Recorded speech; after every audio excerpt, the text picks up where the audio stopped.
Yeah, I'll react to that, sure. Hey guys, hope you're doing well. Original link to the video, top of the description, preemptive like, subscribe, MGK history, Napoleon's top 3 legendary tactical moves. Love Napoleon. Let's learn, shall we? Rommel, Montgomery, Hitler, and Patton all had a strong fixation on Napoleon. Even more than 200 years after the end of the Napoleonic Wars, modern military leaders still study his campaigns in detail. So what made him so legendary that he continues to be studied in military academies to this very day? It doesn't surprise me too much. I love Napoleon. He's a military genius. But I feel like there are certain aspects of military strategy that no matter how far back in time the strategician was alive and what war they fought in, and despite military technological advances, there's still going to be some core concepts that are going to apply to any era of battle, right?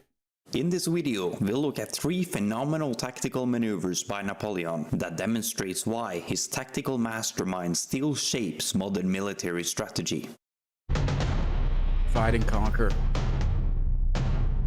There are certainly many battles I could have begun with, but I chose the Montenotte campaign as the first in the series because it was in Montenotte where Napoleon first proved himself as a general who should be exceptionally feared and respected. To give a brief background to the campaign, after Napoleon violently put down the royalist uprising in Paris in 1795, he was promoted to a general in the War of the First Coalition, and was now given the command of the French army in Italy. The French army in Italy numbered approximately 38,000 men, and his opponents there consisted of 2 separate armies, the Piedmontese and the Austrians. The Piedmontese had around 25,000 men, and the Austrian army had around 30,000. The Piedmontese was located around Serva, with fortifications in front of Millesimo, and the Austrians near Acquae, with fortifications in front of Montenotte, Dago, and Genoa, while Napoleon had centered his army around Savona. Separately, Napoleon outnumbered both of them, but if they were allowed to link up, he would be vastly outnumbered, which he desperately needed to prevent. Napoleon had to come up with a strategy that relied on deception and quick maneuver to keep the 2 armies separate and in the dark. He knew that the Austrians counted on a French advance towards Genoa, and Napoleon ordered fake attacks in that direction, drawing the Allied attention eastward. Meanwhile, however, he massed the bulk of his forces to the west. He knew that by taking over the mountain pass around Dago, the Allied armies would not be able to support each other. And on the 11th of April 1796, he struck against the Austrian forces in the Battle of Montenotte.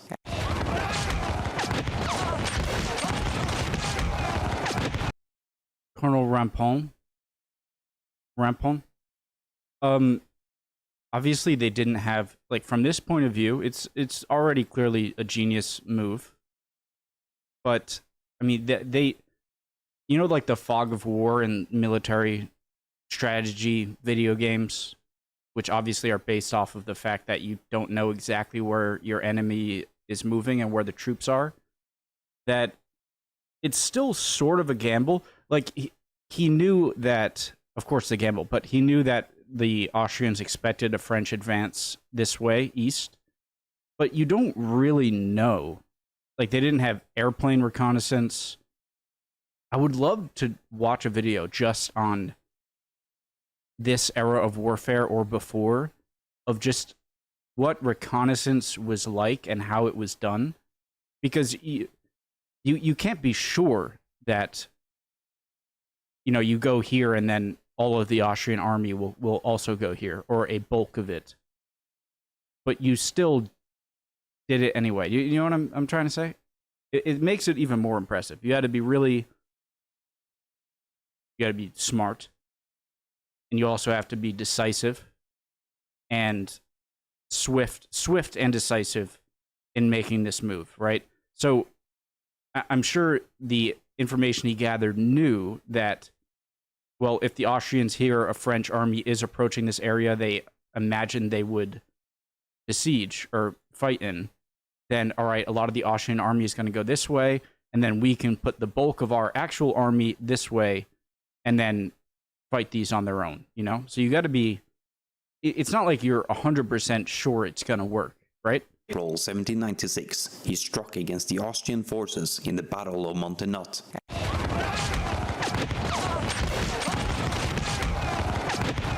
Victorious and with the garrison routed, he rapidly continued the advance in two main assaults and took Millesimo by the 14th and Dago by the 15th of April. And by now it was clear to everyone that Napoleon's goal was not to take over Genoa, but to split the Allied armies in two and take them on one by one. By the 16th of April, the Austrians had reached... I just imagine the Austrian upper echelon of commanders are like, all right, how is it going down here?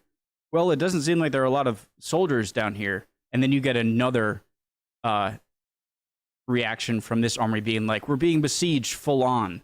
And just the kind of like straight face that must have been like, oh crap, he just outmaneuvered us, they're screwed. ...grouped at Acquae. But because they were now completely outpositioned by Napoleon, they would soon decide to retreat to Alessandria and no longer offer any support to the Piedmontese. The Piedmontese, on the other hand, tried to prepare a hasty defense across the Corsalia River, but Napoleon wouldn't give them any time to form a proper stronghold, and before the Piedmontese could even cross the river, Napoleon's army had caught up with them on all sides. The flank by Napoleon was so swift and decisive that even the highly competent and respected Piedmontese general Toising was caught completely off guard and killed in the chaos. And by the 21st of April, the Piedmontese army was effectively destroyed. This sequence of operations, dividing his enemies, striking rapidly and decisively, and using deception to mask his true intentions, became the hallmarks of Napoleon's art of war, and the successful Montenotte campaign earned him enormous respect from both his troops and his enemies. Boom.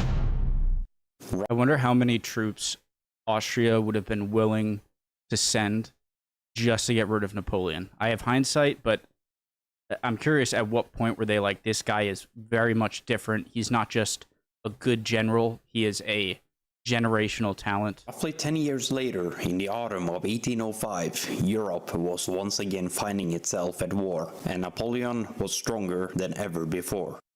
The Third Coalition, an alliance between Austria, Russia and Britain, had just been formed. They had but one goal in mind: to topple Napoleon's newly declared empire. Austria, eager to strike before the Russian reinforcements arrived, advanced its army under General Karl Mack into Bavaria, hoping to threaten France's allies and disrupt Napoleon's strategic position. But Napoleon was aware of the coalition's plans and quickly gathered the Grande Armée, his best trained and most cohesive force, at Boulogne. Initially assembled for an invasion of England, the Grande Armée now pivoted eastward towards Ulm with I would love to watch a video that was just about how armies of the time got information. I would love that. Of England, the Grande Armée now pivoted eastward towards Ulm with remarkable agility. Mack believed that he had time to fortify his position in Ulm and await Russian support from the east, but what he failed to anticipate was the raw speed and the remarkable coordination of the French forces. And rather than attacking directly from the west, Napoleon executed a massive right-wheel maneuver, swinging his armies north and east of Mack's position, effectively surrounding the Austrian army without a battle.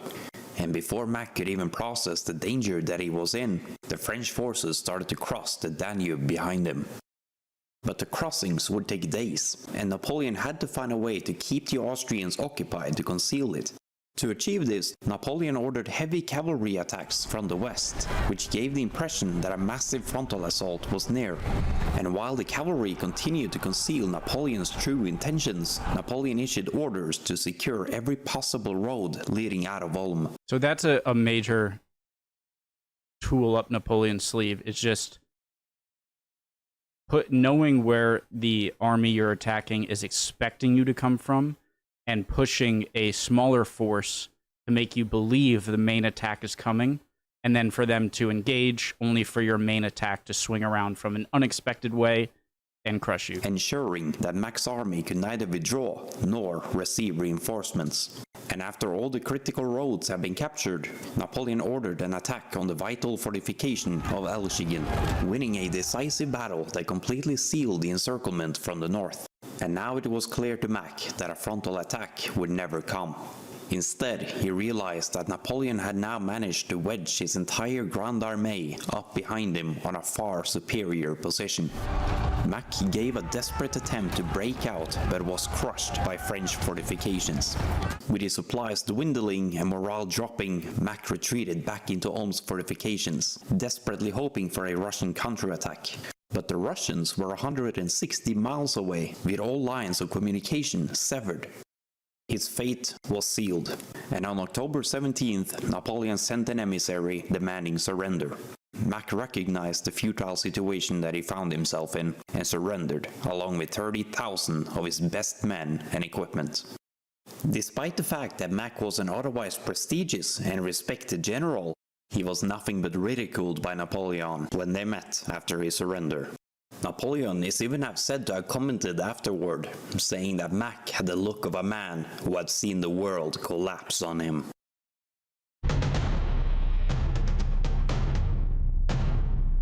After the surrender of Mac's Austrian army at Ulm, Napoleon now turned east to pursue the Russian army under General Kutuzov. I wonder if his opponents got so used to his tricks that any first assault against their army, they would be like, that's not the real one. Nope, this is a trick, that's not the real one. And then just start looking around. On the 12th, turned east to pursue the Russian army under General Kutuzov. On the 12th of November 1805, Napoleon marched into Vienna unopposed. But with winter approaching and his army deep in enemy territory, Napoleon was in need of a quick and decisive battle to end the campaign once and for all.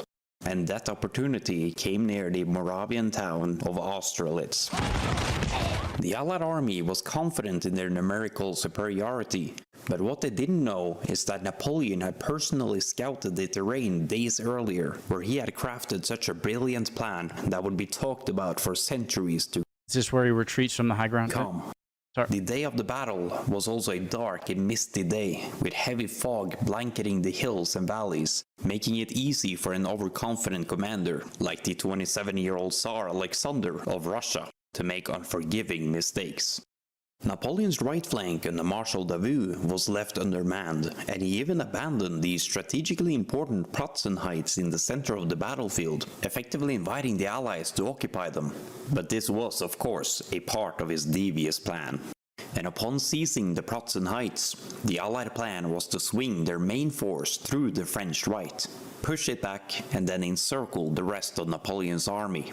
But this was, of course, exactly what Napoleon wanted them to do, because it would leave their center dangerously exposed to a full-scale attack. And much thanks to the thick mist of that day, the Allies were not completely aware of Napoleon's true dispositions either.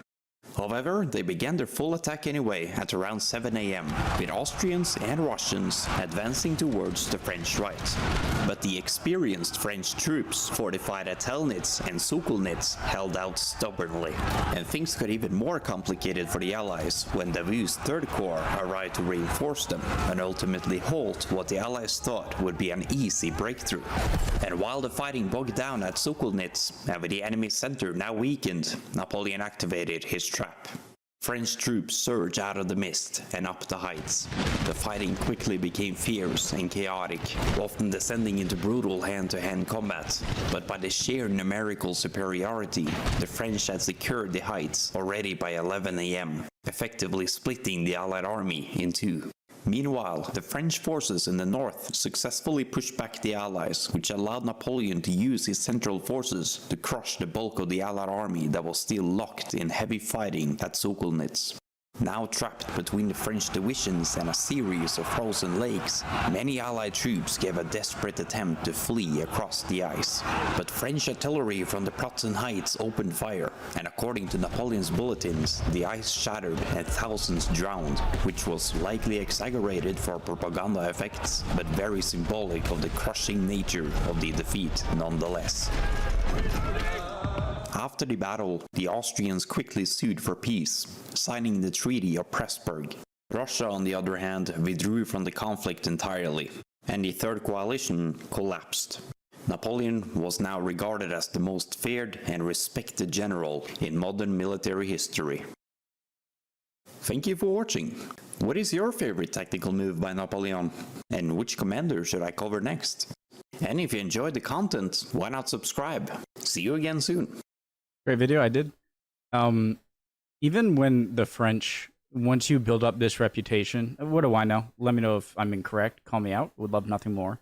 But even if he's not going, if he has this reputation of fighting battles the way he does, even if he's not going to have that perfect encirclement or whatever, there's going to be an aura of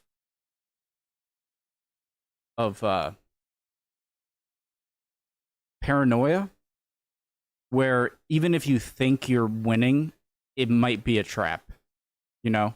And so it's going to pay dividends. His reputation of fighting is going to pay dividends, even when he's not going to execute what he does many times, right? And so I feel like there must have been many times where the soldiers are like, we're winning, and then only for the leaders and generals to be like, oh God, and then turn around and just see a giant French force coming the other way. Clearly he's very special, and he worked his way over years, decades, years for sure, where he built up this reputation to where it could not be disputed, and it really seems like he took power from his own merit, and absolutely fascinating character. One of the most in history, I'd say. I love Hannibal as well, but that doesn't have to do with this. So, love y'all. Hope you're all doing well. I'd appreciate any comments down below. It was a great video, and hopefully I'll see you guys next time. We'll keep on learning together. Bye, guys.